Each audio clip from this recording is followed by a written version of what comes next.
Kaum muslimin sidang jemaah Jumat rahimakumullah. Beberapa bulan ke depan kita khususnya di negara Indonesia akan menjalani sebuah momentum yang disebut dengan pemilu, sebuah pesta demokrasi. Hari ini di jalan-jalan sudah mulai kita lihat foto-foto, gambar-gambar orang-orang yang mencalonkan diri menjadi pemimpin.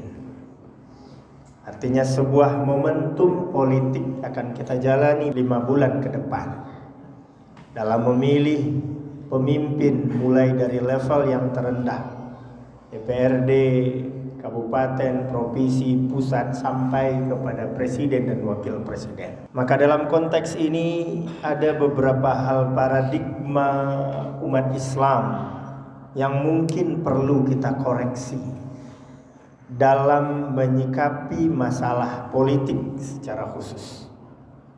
Pertama, sebagai umat Islam kita harus yakin bahwa ketika bicara politik yang artinya bicara pemerintahan, bicara tentang kekuasaan, maka itu adalah bicara tentang Islam.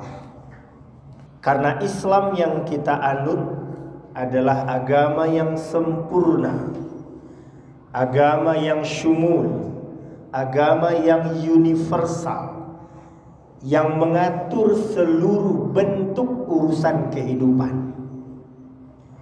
Dalam Al-Quran Allah menegaskan bahwa Al-Quran itu tibyanan likulli syai'. Al-Quran menjelaskan segala persoalan. Dalam ayat lain Allah mengatakan ma farratna fil kitabi min syai'. Tidak ada urusan, tidak ada persoalan dalam kehidupan ini yang dilewatkan penjelasannya dalam Al-Quran. Maka ketika bicara politik, bicara kekuasaan, itu adalah bicara tentang Islam.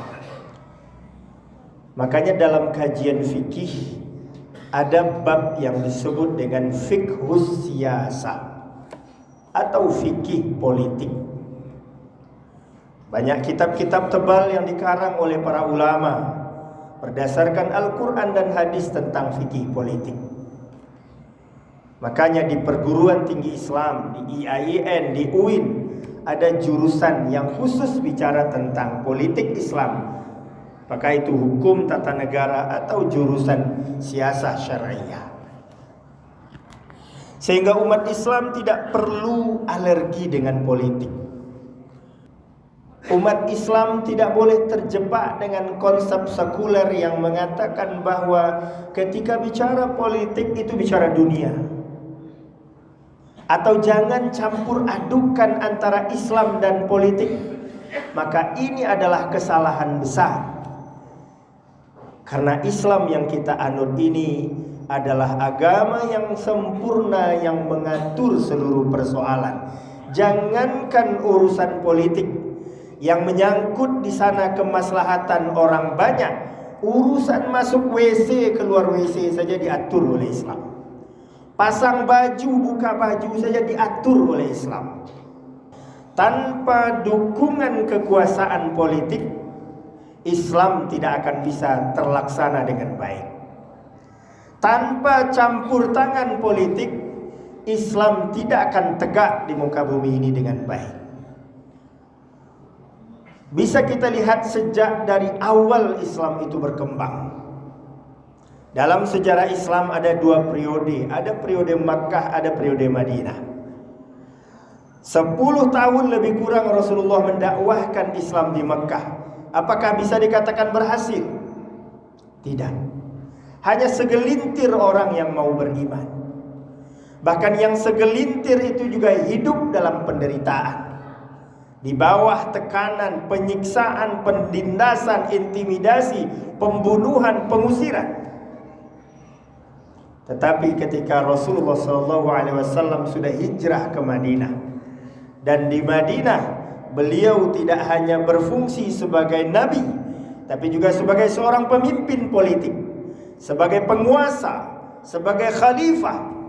barulah kemudian Islam diterima oleh orang banyak. Islam berkembang ke seluruh jazirah Arab. Dengan apa?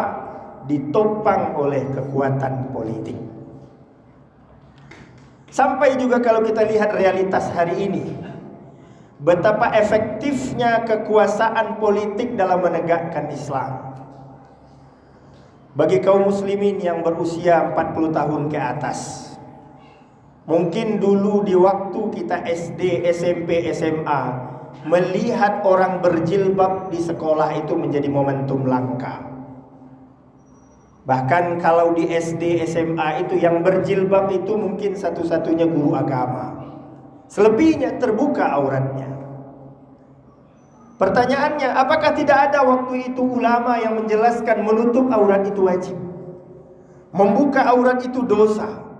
Banyak ulama yang menjelaskan. Tapi apakah orang mau melaksanakannya? Ternyata tidak. Tetapi ketika era reformasi, kebebasan sudah mulai, maka muncullah penguasa-penguasa politik yang mencoba mengintervensi, melahirkan Perda Muslimah. Seorang bupati membuat secari kertas bahwa siswi SD, SMP, SMA, pegawai negeri, wanita wajib busana muslimah. Maka selembar kertas yang ditandatangani penguasa itu lebih efektif dari puluhan tahun ceramahnya seorang ustaz. Itu membuktikan bahwa kekuasaan itu sangat diperlukan, politik itu sangat diperlukan untuk menegakkan Islam itu. Makanya Rasulullah mengatakan, man ra'a minkum munkaran. Ketika kamu melihat kemungkaran, apa cara paling utama yang dikatakan oleh Rasul untuk merubahnya? Falyughayyirhu biyadihi. Maka hendaklah merubahnya dengan tangan. Apa maksudnya di situ? Dengan kekuasaan politik. Kemungkaran itu akan lebih mudah dirubah dibanding hanya sekedar lisan atau hanya dengan hati. Apalagi tidak ada urusan kehidupan kita ini yang gak ada hubungannya dengan politik. Tidak ada urusan kehidupan kita yang tidak ada hubungannya dengan pemerintahan dan kekuasaan. Sebut apa urusan kita. Ketika kita bicara ekonomi, ada tidak hubungannya dengan politik atau kekuasaan? Siapa yang menetapkan harga pangan? Siapa yang menetapkan harga BBM? Siapa yang menetapkan harga LPG? Siapa yang menetapkan harga pupuk? Yang mengatur itu semua, itu adalah penguasa politik. Urusan perut kita ada hubungannya dengan politik. Urusan pendidikan ada hubungannya dengan politik. Siapa yang mengangkat guru? Siapa yang menetapkan kurikulum yang akan diajarkan? Apalagi kesehatan juga demikian. Bagaimana kebijakan kesehatan hari ini yang mungkin sangat merugikan, dipaksa mengasuransikan kesehatan, bahkan dengan cara yang mohon maaf kadang-kadang tidak logis. Siapa yang bikin aturan itu? Adalah penguasa-penguasa politik. Bahkan urusan ibadah pun ada hubungannya dengan politik. Bukankah kita menunggu puasa, menunggu keputusan penguasa politik, baru kita puasa? Ketika kita mau haji, siapa yang mengatur haji? Apa bisa kita berangkat sendiri-sendiri? Diatur oleh penguasa politik. Bangun masjid, mengurus wakaf, apa bisa selesai? Tidak, ada aturannya, ada undang-undangnya, ditentukan oleh penguasa politik. Jadi tidak ada urusan kita yang tidak ada kaitannya dengan politik. Sehingga umat Islam tidak boleh mengabaikan urusan politik itu. Tidak boleh menganggap itu adalah urusan dunia yang kita tidak boleh peduli untuk itu. Dan bahkan juga tidak sedikit orang yang alergi kalau sudah ada ustadz atau khatib bicara politik di masjid, itu dianggap aneh. Kalaulah di masjid tidak boleh bicara politik, berarti ada puluhan ayat yang tidak boleh dibaca di dalam masjid ini. Karena banyak ayat yang juga bicara politik. Apa di antara contohnya? Sebagai salah satu juga koreksi atas kesalahan kita dalam memanfaatkan momentum pemilihan politik. Ayatnya ayat kisah, tapi bicara tentang politik. bagaimana kesalahan Bani Israel dalam memilih pemimpin. Diceritakan dalam surat Al-Baqarah ayat 247. Wa qala lahum nabiyyuhum innallaha qad ba'atsa lakum taluta malika. Qalu anna yakunu lahul mulk alaina wa nahnu ahaqqu bil mulki minhu wa lam yu'ta sa'atan minal mal. Dulu ketika Bani Israel mengangkat pemimpin, lalu mereka meminta kepada nabi mereka agar mereka dipilihkan pemimpin. Maka dengan bimbingan Allah, maka nabi itu memilihkan Talut sebagai pemimpin bagi mereka.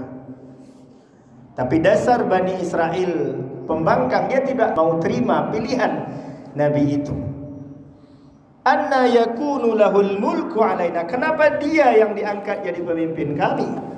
Dia tidak pantas jadi pemimpin kami. Wa nahnu ahaqqu bil mulki min. Kami lebih berhak, ada yang lebih pantas. Kenapa? Walam yu'ta sa'atan minal mal. Karena dia gak punya uang. Itu kesalahan Bani Israel. Apa yang dijadikan ukuran oleh Bani Israel dalam memilih pemimpin? Uang. Dan itu juga ukuran yang dipakai oleh orang banyak hari ini dalam memilih pemimpin. Siapa yang dipilih? Yang paling banyak uangnya, yang paling banyak gambarnya, yang paling banyak menyebarkan bantuan. Dan akhirnya apa? Yang terjadi di negeri ini hanya saling sogok menyogok, saling peras memeras. Karena uang yang dijadikan indikator dalam menentukan pilihan, maka orang akan milih apa yang dia bantu. Para calon karena ingin dipilih, maka dia juga menggelontorkan uang. Akhirnya apa? Terjadilah saling peras. Di masa-masa kampanye, para caleg, para calon ini diperas oleh masyarakat. Di mana dia duduk dimintai bantuan, di mana dia datang diajukan proposal. Karena dia butuh suara, dikeluarkanlah uang sebanyak mungkin agar dia terpilih. Kemudian setelah pemilu selesai, terpilihlah orang-orang yang banyak mengeluarkan uang. Apa yang terjadi? Mereka ambil kekayaan negeri ini, mereka korupsi, mereka kembalikan uang-uang yang dulu diambil, dimintai oleh masyarakat. Masyarakat cuma 5 bulan memerasnya, tapi dia nanti 5 tahun memeras kita dengan mengkorupsi berbagai kekayaan negara yang ada di negeri ini. Apakah mereka salah? Tidak, yang salah itu kita. Karena pemilihnya pemental-pemental korup, pemental-pemental yang mementingkan kepentingan diri sendiri. Maka yang terpilih juga pemimpin yang otaknya sama dengan otak para pemilih itu, mementingkan dirinya sendiri. Maka inilah yang harus kita perbaiki ke depan. Memperbaiki negeri ini tidak bisa diandalkan kepada orang lain, tapi kita yang akan memperbaiki. Lalu kapan kita memperbaiki? Mulai dari sekarang, mulai dari diri kita. Dengan cara apa? Jangan lagi menentukan pilihan itu karena uang, karena bantuan. Dan bahkan ketika kita bicara secara fikih, meminta bantuan daripada calon itu hukumnya adalah haram. Kenapa? Karena sudah terbukti dalam berbagai kajian kenapa banyak koruptor, kenapa banyak para eksekutif dan legislatif itu menjadi koruptor. Karena uangnya banyak habis pada saat pencalonan. Berarti dia korup disebabkan habisnya uang, disebabkan rakyat minta-minta, disebabkan berbagai lembaga minta-minta, bahkan pengurus masjid, BKMT, Yasinan juga ikut minta.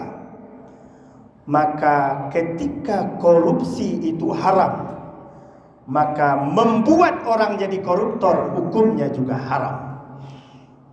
Maka dalam kaidah fikih itu ditegaskan lil wasail hukmul maqasid. Minum khamar itu haram, maka menjual khamar juga haram, membuat khamar juga haram.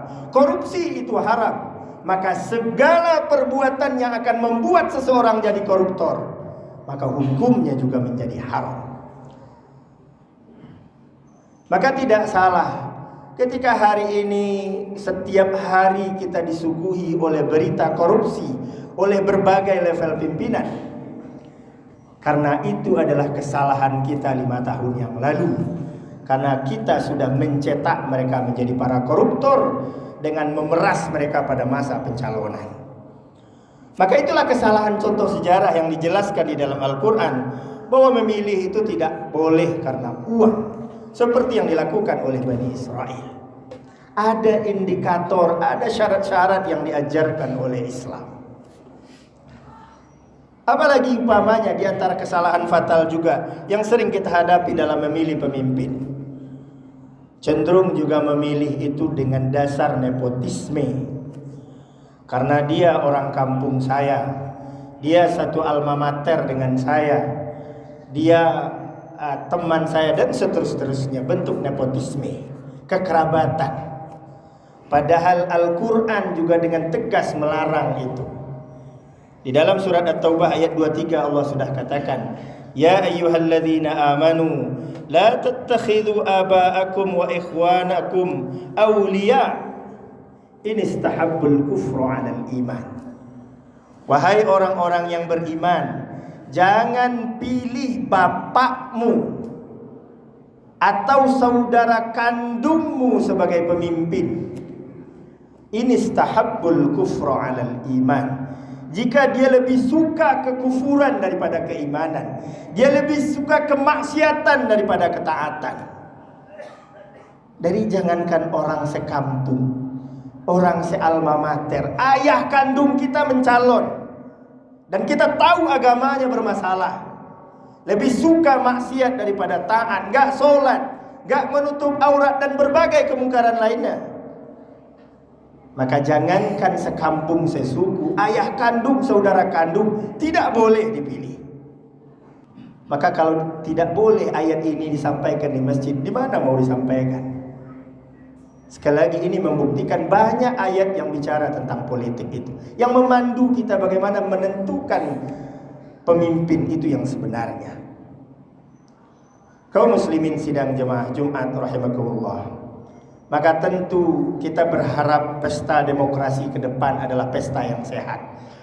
Pesta orang-orang yang cerdas dan berpikir, tidak lagi hanya bersifat emosional, tidak hanya lagi pragmatis.